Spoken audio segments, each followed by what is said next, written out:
history that we were all taught growing up is wrong. My name is Scott Wolter, and I'm a forensic geologist. There's a hidden history that nobody knows about. There are pyramids, chambers, tombs, inscriptions.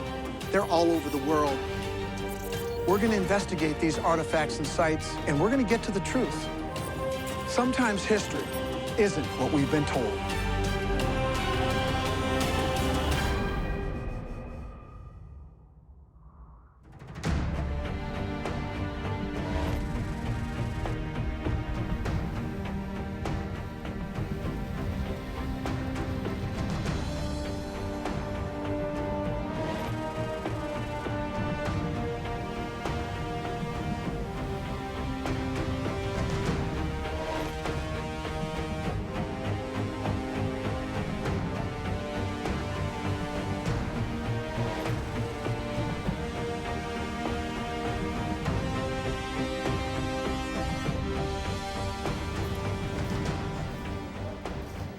Many people think they know the story of the Lost Colony of Roanoke.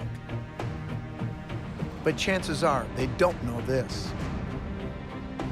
48 clues to the case that had been sitting untouched for half a century. 48 stones inscribed with messages that could tell us exactly what happened to the Lost Colony of Roanoke. They're called the Dare Stones.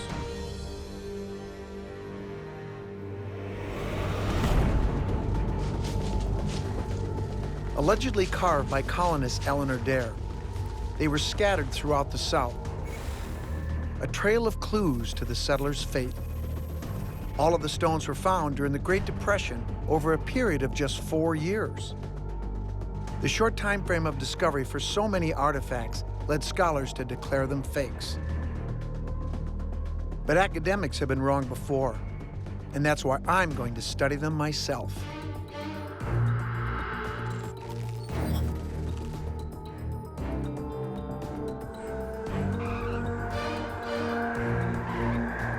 This is the original Dare stone found in 1937. Jim, this is an amazing stone. Can you tell me, what does it say? It talks about the difficult times they had for a couple of years or so. There was misery, and they were attacked by Indians. There were a number of people killed. Wow. The front of the stone has a cross at the top, and underneath it says Ananias Dare and Virginia went hence unto heaven, 1591. I can read that pretty easily here. Once you tell it, it's right there. Okay. And then on the bottom, any Englishman show John White, Governor, Virginia. John White is Eleanor Dare's father, and when the colonists hit hard times, he goes back to England to ask his boss, Sir Walter Raleigh, for more supplies. When White finally returns, everyone had disappeared. So tell me, what is the consensus of opinion? Is this real or not?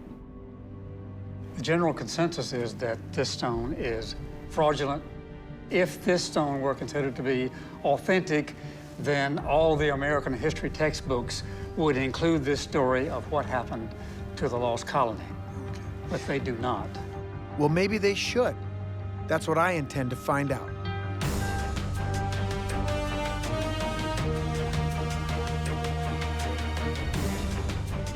If forensic geology shows significant weathering, then there's a chance this stone is authentic and that Eleanor Dare really did carve this clue.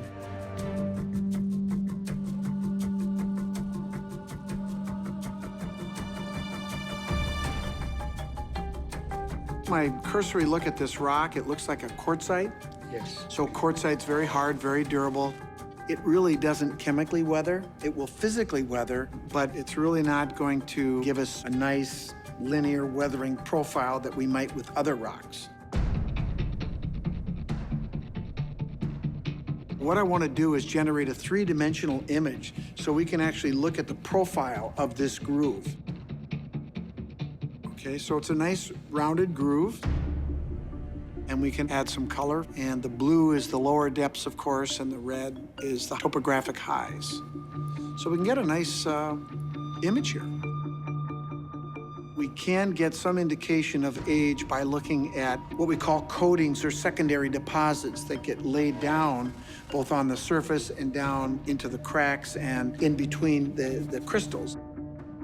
If you look, you see these red rust areas? Yes. Sometimes you'll generate a mineral called pyrite, and when it weathers, you get rust. Yes. Okay, and this is the original exterior surface of the rock, but if we look in the grooves, it gets lighter, more white, so you're getting now into the fresh, unweathered rock. It doesn't have that rust. Yes. So that, to me, would be consistent with having been in the ground for a while. Sure.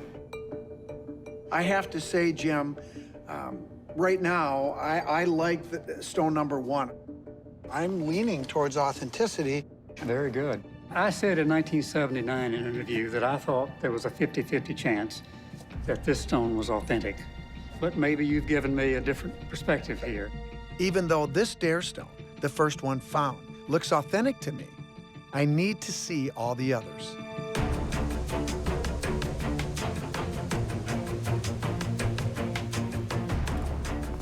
So you keep them hidden, huh?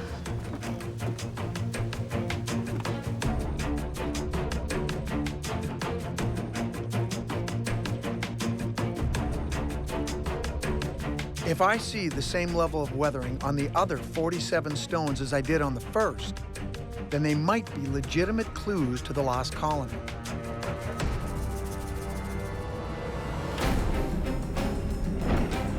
And those clues paint a grisly picture of colonial life. Sickness, misery, and finally, murder.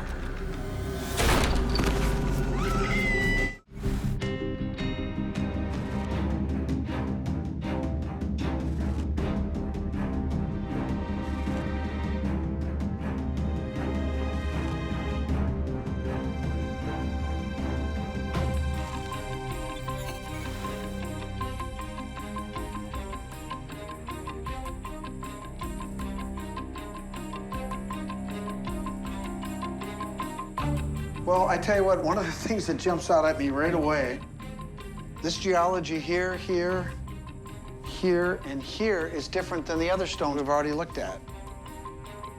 The fact that I'm seeing these different rock types could mean they're more likely to be genuine. It makes me think they were carved in the areas where they were found. This one here has what looks like some organic material and mud that might have collected over time, and it's in the grooves. This one also does, and I suppose if we looked at the others, we might see evidence that these things were underwater, maybe during flood times. And you know what? I mean,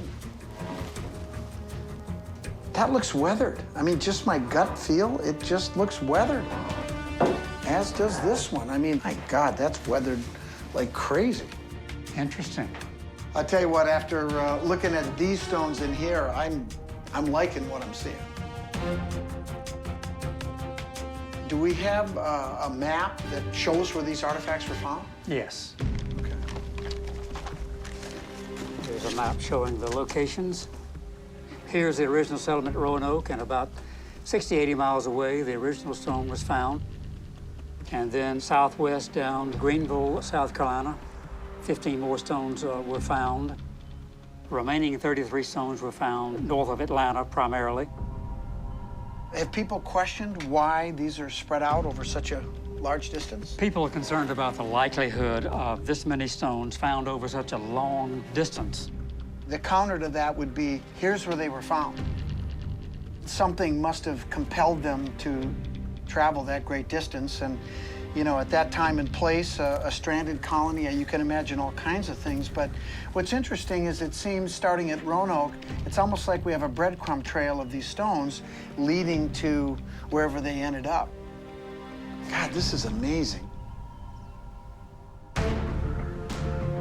So far, I don't see any evidence that the Dare stones are fake. I think it might be another case where history has it wrong.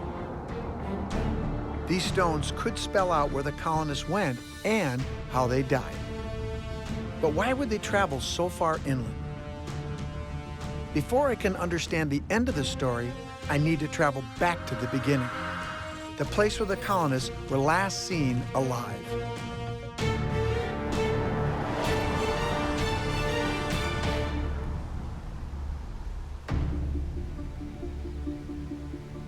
There have got to be clues here, but I have no idea what they are. What I do know is that right now I have a puzzle where none of the pieces seem to fit. So, Rob, I just got back from looking at the Dare stones, and geologically, I really liked what I saw. My understanding is most of these stones were carved by Eleanor Dare, and on one of the stones, she chronicles the death of her husband and her child, Virginia. Now, was it true that Virginia was born at this site? That is the case, that she was born on Roanoke Island. Okay.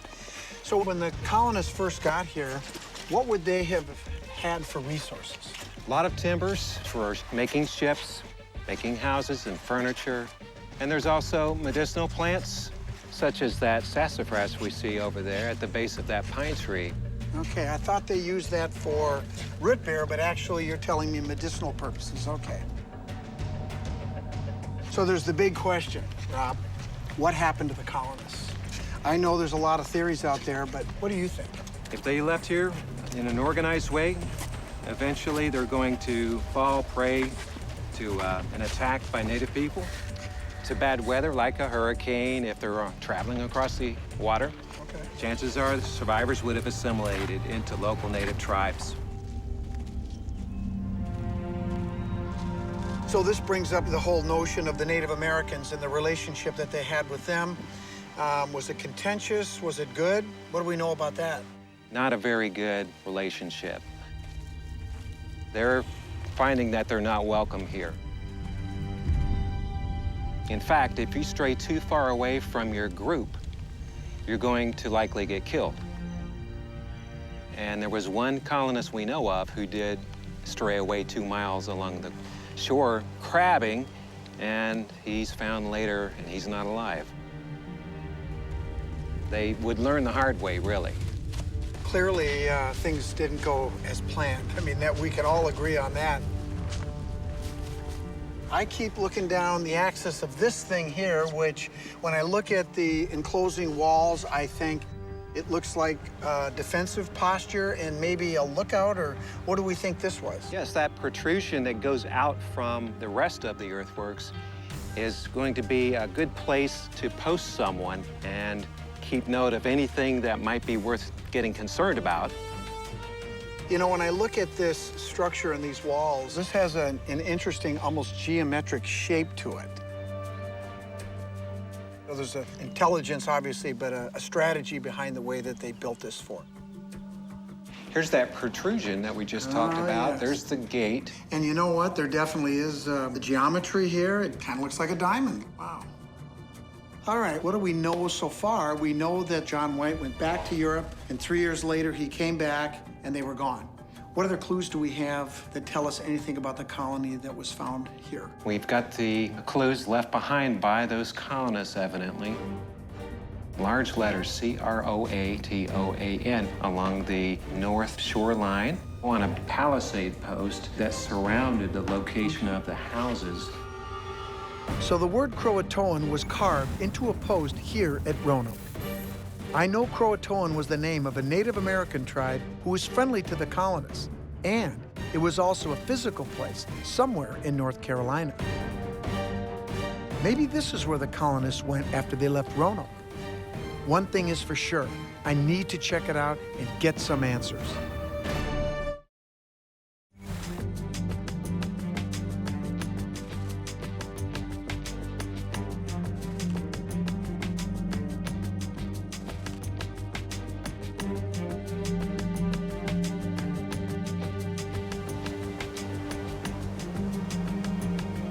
My investigation into the Lost Colony of Roanoke began with the Dare stones.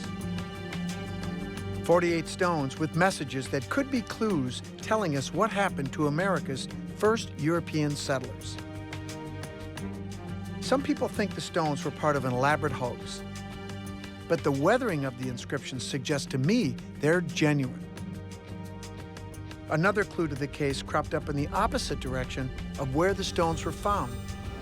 The word Croatoan carved in a post.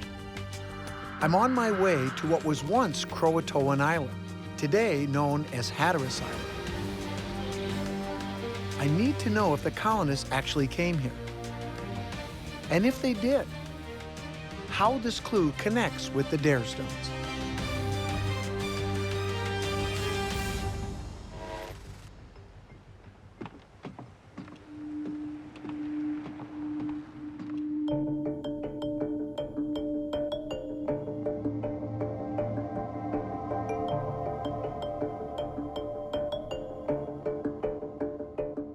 How you doing? Scott Dawson, I put all this together.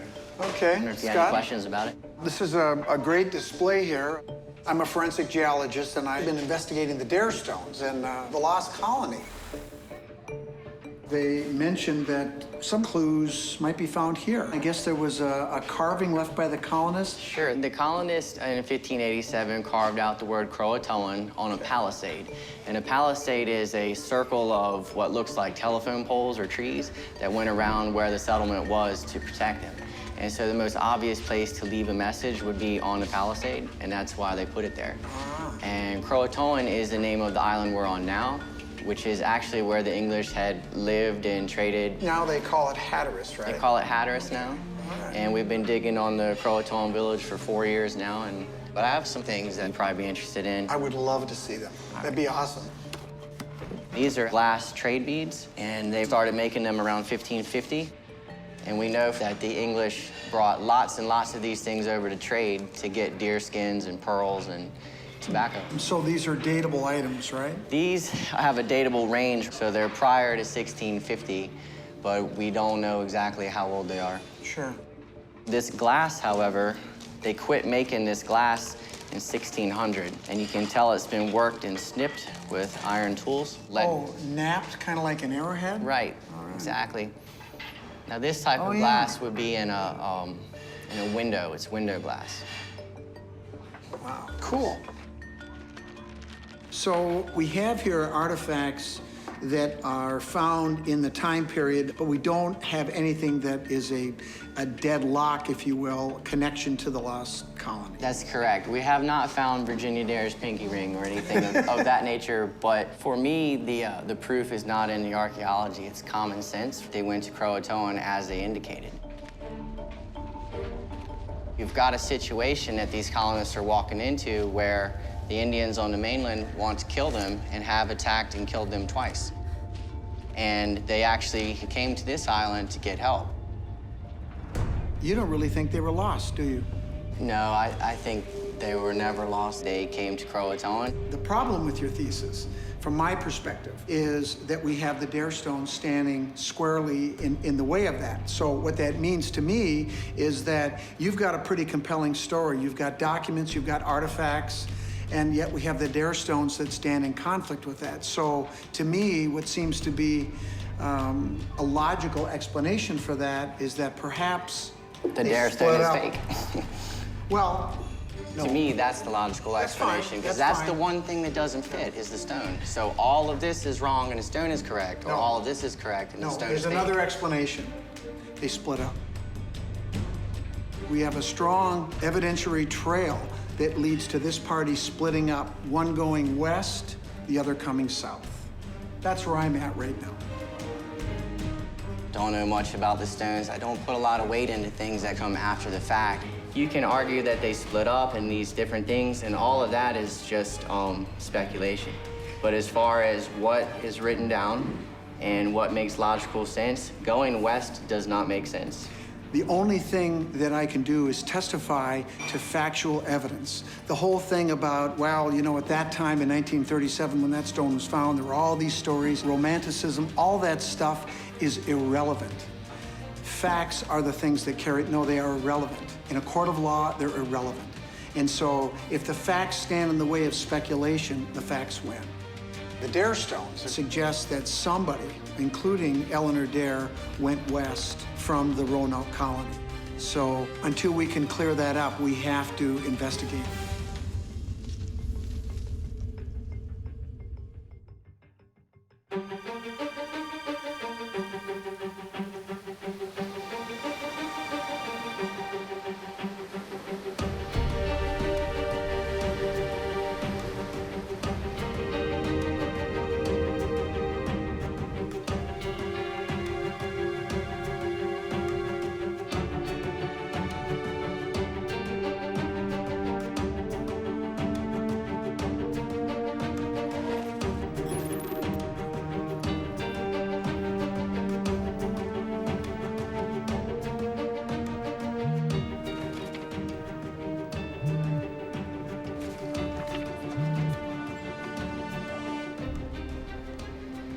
honey. Hi, Scotty.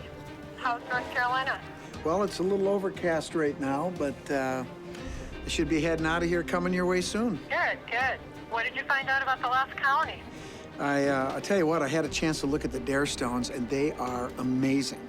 I didn't have high expectations going into it, but the geology was varied, the weathering of the inscriptions was varied, and I have to tell you, if I had to make a call today, I would say they look genuine to me. Really? Wow, that's amazing. The downside is I was a little pissed off with one of the guys that I ran into who wouldn't listen to anything I had to say about the Dare Stones or the geology.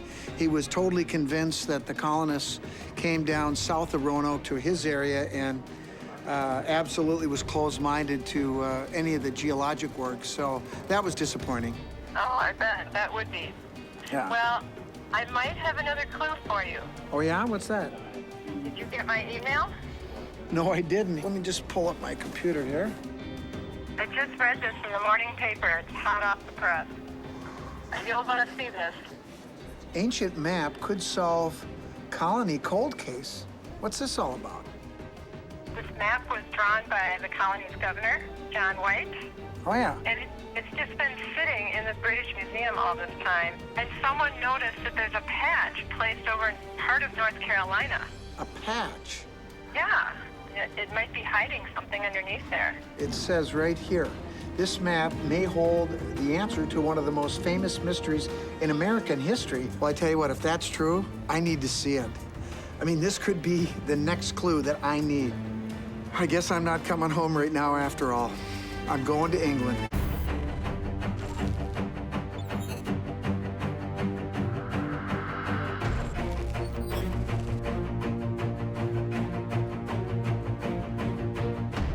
I'm investigating the disappearance of the Lost Colony of Roanoke, and so far, I followed up on 2 leads. First, the Dare Stones. 48 stones carved with clues that suggest the colonists abandoned their settlement and moved west. The second, the word Croatoan carved on a post, which could mean they went east, the opposite direction of the Dare Stones.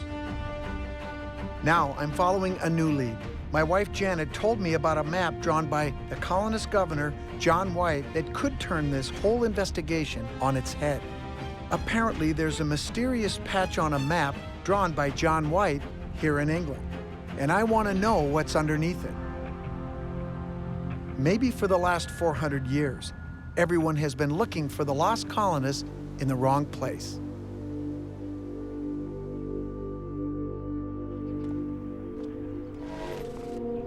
So, Dr. Pratt, I've been investigating the lost Roanoke colony, and I spent some time looking at the Dare Stones. There are a bunch of stones that have been found beginning in 1937 up through 1940, up to 48 stones that most of them were carved by Eleanor Dare that tell the story of the lost colony of Roanoke. I've heard about them. Okay. I was looking to see if there was evidence of forgeries many people have claimed, and I didn't see that. I think you can tell fakes pretty quickly. I mean, yeah. You know, you can see where things have been added or weathered artificially. I really believe it's pretty easy to tell a fake. Well, I know it's easy to tell because I have looked at fakes, and the fakes reveal themselves quickly.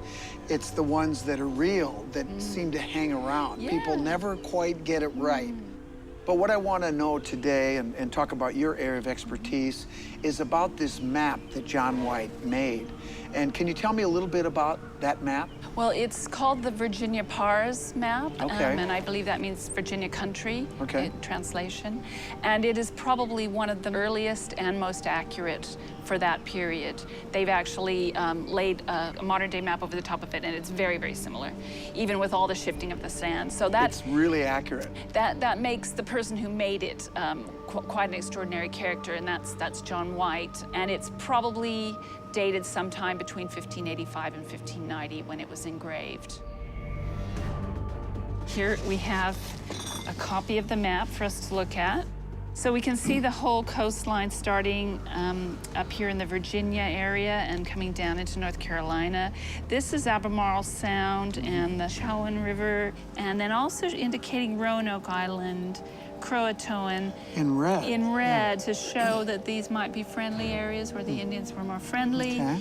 Right at the junction of these two rivers. What's that? Yes, that's the patch which has recently come to light. We've looked at that at the British Museum, and we also have some details here where you can see through X-ray analysis that there's actually something underneath that patch. There is. And you know what? If I look close on here, I can see something. It looks like a pattern. That's right. See, the X-ray analysis will reveal the drawing underneath, which looks like a sort of a shape of a star shape. With four corners. You know what?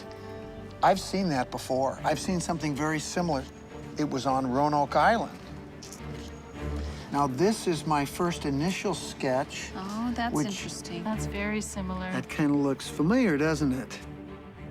This was the entrance back then, and there was a push-out here they thought was for defense purposes and a lookout type of thing. Could that have been a fort? Well, that's certainly a possibility. Certainly looking from an aerial perspective, that would follow the shape of the fort. But wait a minute here. Okay, so could this map indicate that the colonists moved inland and did not go down to Croatoan, or maybe planned to go there at some point? Yeah, I think that's a reasonable supposition that it's more protected inland. It makes a lot of sense from a strategic point as well. Right now, there are a lot of locations with clues about the lost colony. There are the 48 dare stones, found scattered throughout the southeast in North Carolina, South Carolina, and Georgia. Then, there's the original fort site on the coast of North Carolina. There's Croatoan, the island that corresponds with the clue John White found carved on a post. And finally, further inland, is the spot where the Virginia Pars map shows a hidden fort. Why would it have been covered up? Because there was huge competition between England and Spain at this time, and Spanish ships were in the area looking for English. So the idea that the English were getting ahead of the Spanish by making colonies here would have been very dangerous. So I think covering up something like a fort would make sense.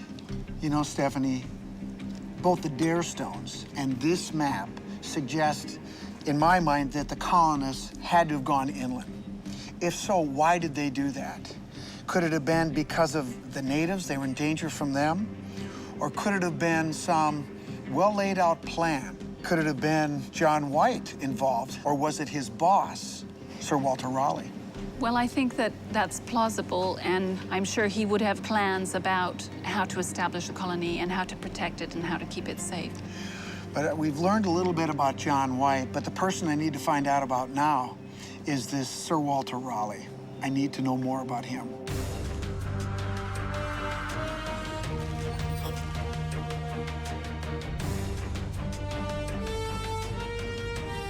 I can't help but wonder if Sir Walter Raleigh figures into this mystery somehow. He was the man behind Roanoke, the man handpicked by Queen Elizabeth to establish the first colony in the New World. I wonder if he had anything to do with the hidden symbol on the map. Maybe there were strategic motives in play for moving the colony, or even hiding its true location.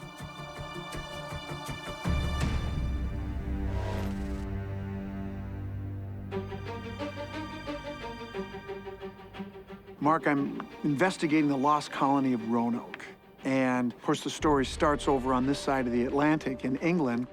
What I really want to know is more about Sir Walter Raleigh.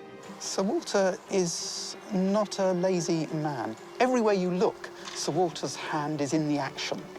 And that, I think, is what makes him so interesting, so attractive. He's a true Renaissance character. He's in there at the beginning, the first phases of European involvement in what is now North Carolina. My understanding is that Sir Walter Raleigh financed this colony. Yes. Is that correct? Yes. What He put we- a lot of money into the adventure, yes. Oh, okay. During this period of the latter half of the 16th century, there were other people trying to establish colonies in the New World, not just Sir Walter Raleigh. Is that correct? Yes, in fact, one of them was from this very college, a man called John Dee, Dr. John Dee. He wrote advocating the establishment of an English or a British empire and advocating colonization.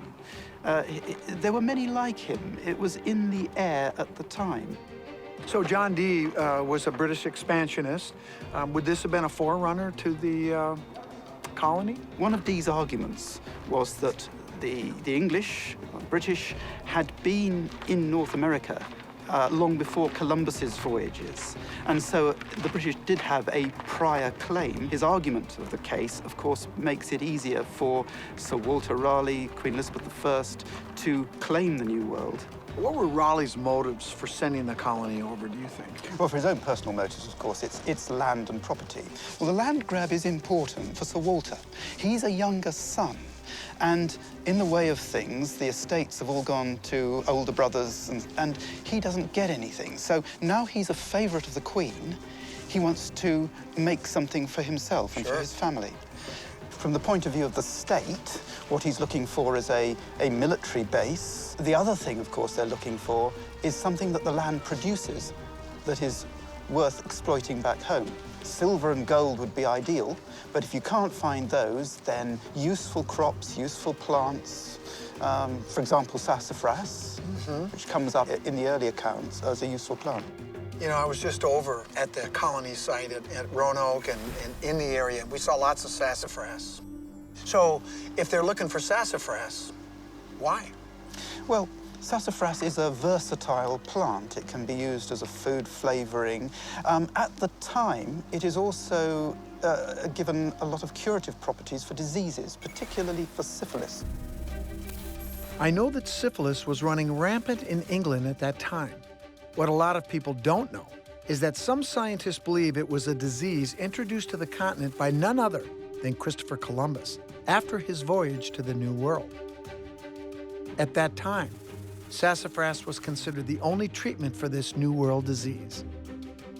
One of the rumors was that the Queen had syphilis. If that's true, obviously this is one way you can please the Queen, by treating a condition that she may have had or may not have had. Yes, this rumor comes, of course, from the idea that Henry VIII, her father, had it and so passed it on to Elizabeth. There is no evidence that the Queen suffered from syphilis.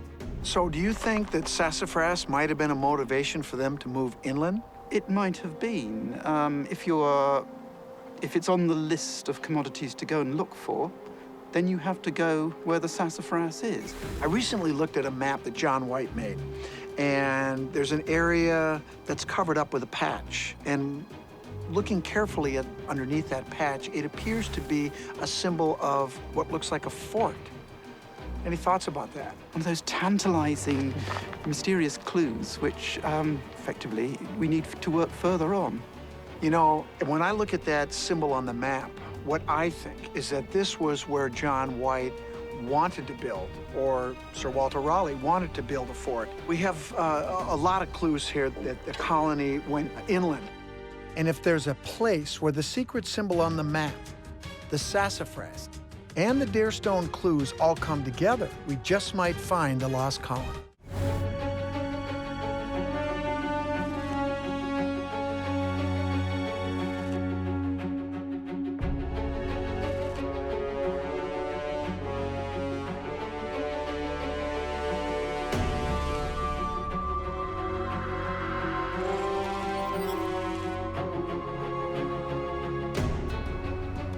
I'm headed to the place where I think the clues to the lost colony all converge. It's a golf course called the Scotch Hall Preserve, and it's a place that corresponds with the secret symbol on John White's map. I want to know if there's any evidence the colonists ended up building a fort here, and if there's a connection to the Darestones.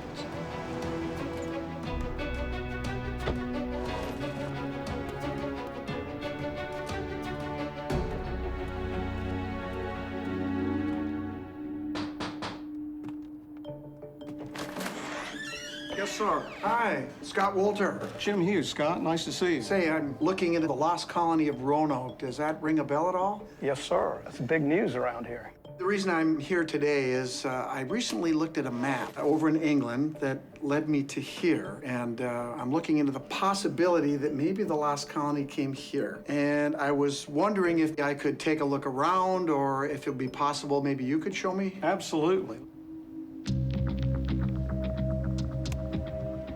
So when was this golf course built? Golf course opened in 2009 and was recognized as one of the top 10 best new courses in the country. So that was just 3 years ago. A lot of earthwork was done here. Did they ever find any evidence of colonial settlement or maybe the remnants of a fort? You know, I think they moved over 1 million cubic yards of dirt. They dug like 12 or 13 ponds, and in all that, no evidence was ever found of a fort or any colonial settlement. Nothing at all. Nothing at all. You know, I'm not surprised, but it doesn't mean that some of the colony didn't make it out here. Beautiful spot. This is the Croatoan River, and back there is Salmon Creek.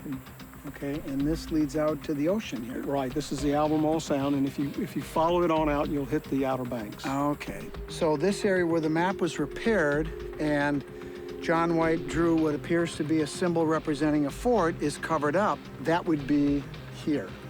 So what do you think? Was there a fort here? There's no evidence of a fort being here, Scott. I think we would have found some evidence of that or some other colonial activity, but it just hasn't appeared. A lot of people have speculated on what this covered up fort-like symbol was or is, and to be quite honest with you, I think what happened here is that this spot is where John White wanted to put a fort and wanted the colony to be, but it never happened.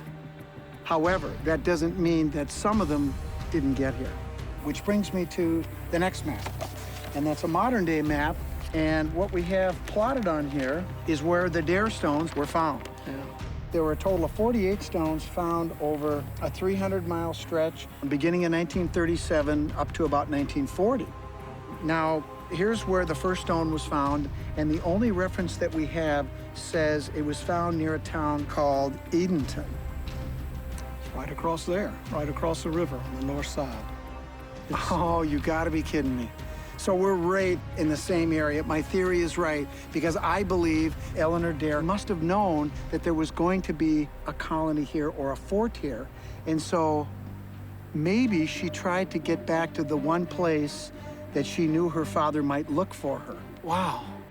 There's one other thing that came to mind here. Sassafras. Do you have any sassafras around here? We have a lot of sassafras. You do. That's another piece to this puzzle. The reason that sassafras would have been important to the colonists and to John White specifically is because sassafras was thought to be used for medicinal purposes, specifically in treating syphilis.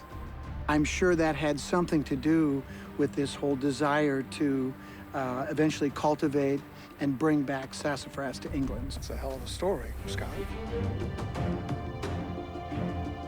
After discovering the place where the map, the stones, and the sassafras all come together, my search for the lost colony is coming to a close.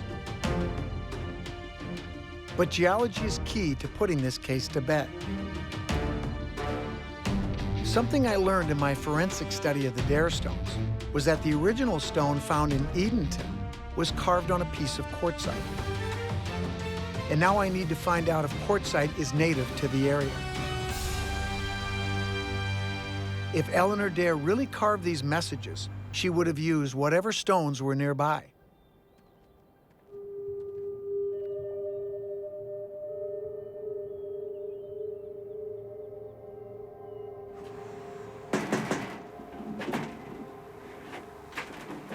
Hey, how are you doing? Hi, I'm Scott Wolter. How you doing? Paul Walker.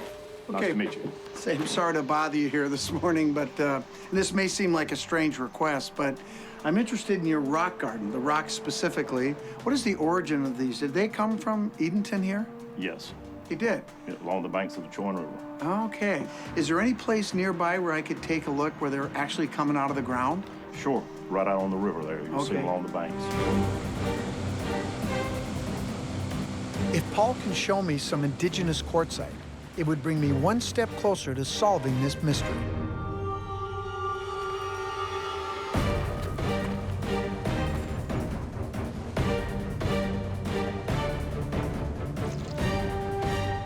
got it. Yes, this is glacial quartzite.